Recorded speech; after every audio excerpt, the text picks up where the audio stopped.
ভাই ভাই কি হলো রে ভাই ওঠ রে ওই ওঠ ওঠ ওঠ কি হয়েছে ভাই ওঠ ওঠ ওঠ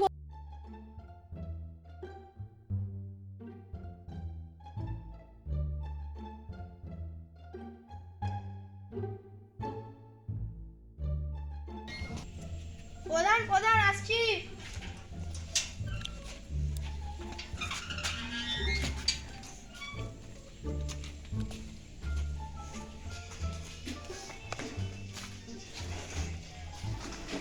কি ব্যাপার, সবাই এখানে বসো বসো।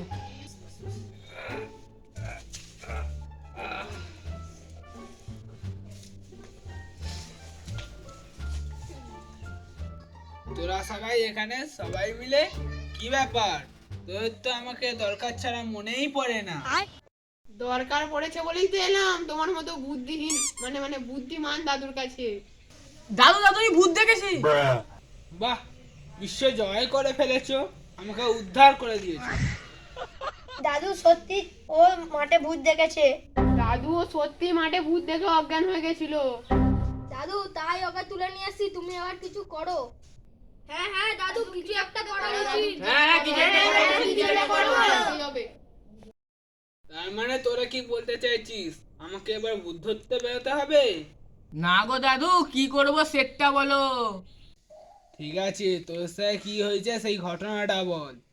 ঠিক আছে দাদু, কথাটা তাহলে শোনো তুমি। রোজকারের মতো ওই জায়গাতে আমরা ক্রিকেট খেলতে যাই এবং ভাবতে পারিনি যে এই খেলাটাই আমাদের দুঃখে পরিণত হতে পারে।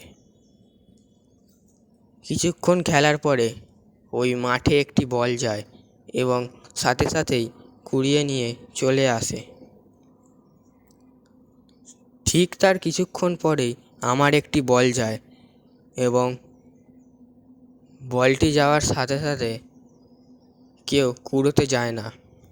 সেই বলটি কুড়োতে যাওয়া নিয়ে কিছুক্ষণ নিজেদের মধ্যে ঝামেলা হয়, আর আমি বলি থাক, কাউকে যেতে হবে না, আমি যাচ্ছি। সেই সময় আমার মনে একটাই প্রশ্ন, ওদেরকে তো বলে দিলাম বল খুঁজে নিয়ে চলে আসবো আমি, কিন্তু গাটা যে খুব ছমছম করছিল।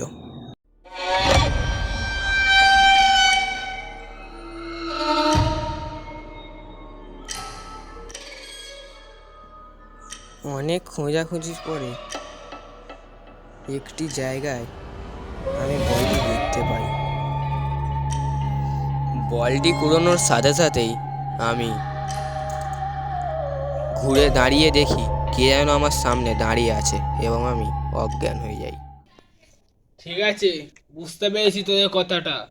তাহলে এবার আমার কথাটা মন দিয়ে শোন।